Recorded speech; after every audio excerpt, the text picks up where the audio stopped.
जिस किसी को स्वपन दोष, हस्तमैथुन की समस्या से छुटकारा पाना है, फल आदि का सेवन करो, कच्ची कच्ची सब्जियां खाना शुरू करें, कच्ची कच्ची चीजें खाएं और स्प्राउट्स खाएं, अंकुरित अन्न का सेवन करें, ऊर्जा भी पूरी आएगी। हमारे एक सज्जन कह रहे थे मुझसे कि दूध नहीं पिएंगे तो ऊर्जा कहां से आएगी। भैया ऊर्जा दूध में से मिलेगी ऐसा आवश्यक नहीं है, क्योंकि रात्रि के समय अगर आपने दूध पिया तो आपको उत्तेजना बढ़ेगी। प्रातः काल में आप चाहें तो ले सकते हैं, कच्चा नारियल पीते हैं, वो दूध का भंडार है, दूध का गोली नहीं गोला है वो पूरा।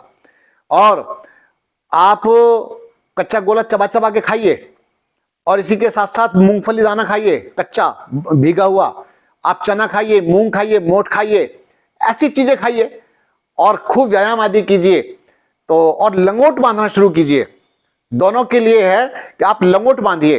पहले समय में लंगोट बांधे जाते थे, अब ये चड्डी पहनते हैं, चड्डी रगड़ती रहती है और आदमी का स्खलन हो जाता है। तो लंगोट बांधने से भी आपको काफी लाभ मिलेगा और कई सारे समस्याओं से छुटकारा आपका बना रहेगा।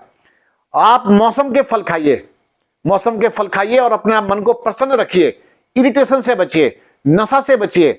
अगर आप नशा करते हैं तब भी आप हस्तमैथुन के शिकार रहते हैं, तो आप नशा की समस्या से बच जाइए। नशा मत कीजिए, किसी भी तरह से नशा मत कीजिए। आप और आपकी या तो पीढ़ी आएगी नहीं आपकी, जो हस्तमैथुन आदि करते हैं उनके बच्चे मरे मरे पैदा होते हैं, उनके बच्चे सदैव बीमार बने रहते हैं, उनके बच्चे ऐसे पैदा होते हैं जैसे कुपोषण के, पोलियो जैसे बच्चे पैदा होते हैं। तो इसी प्रकार से जब आप ब्रह्मचर्य की रक्षा करेंगे, अपने अंदर वीर्य का संरक्षण करेंगे, तो निश्चित रूप से आपका उत्थान होगा। अपने खान पान पर विशेष फोकस कीजिए, विशेष ध्यान रखिए। मिर्च, मसाले, तली चीजें, ब्रेड, बिस्किट, चाय, कोल्ड ड्रिंक के नाम पर जहर पी रहे हैं और फास्ट फूड, ये सब को हटाइए। कचरा है सारा का सारा, ये डस्टबिन में डाल दीजिए, तो आपका जीवन बच जाएगा, नहीं तो बचने की कोई संभावना नहीं है। मैंने दूध के बारे में आपको कहा कि आप रात्रि के समय दूध मत लीजिए। अगर आपको दूध पीना ही है तो देसी गाय का दूध लीजिए और वो भी शाम के समय ले लीजिए और प्रातःकाल में ले लीजिए। तो लेकिन ये उनके लिए है कि जो व्यायाम आदि करते हैं, जो व्यायाम करेंगे, प्राणायाम करेंगे, ध्यान साधना करेंगे, खूब परिश्रम करेंगे, तो ये दूध आपको ऊर्जा देगा। नहीं तो रात्रि का दूध आपको गैस की बीमारी बनाएगा और आंव बना देगा, क्योंकि कई लोग मेहनत तो करते नहीं, परिश्रम तो करते नहीं है और दूध पीते रहते हैं, घी खाएंगे, ये करेंगे, तो उससे नुकसान हो जाता है।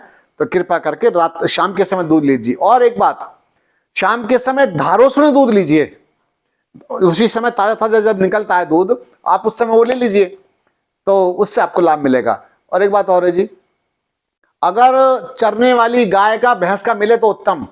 घर में जो पली हुई है और इंजेक्शन ठोक ठोक करके दूध पिलाया जा रहा है, तो दूध नहीं, जहर है। अनिच्छा से जो दिया गया दूध है वो नहीं, वो बिल्कुल भी मैं उसका खंडन करता हूं, बिल्कुल नहीं पीना चाहिए।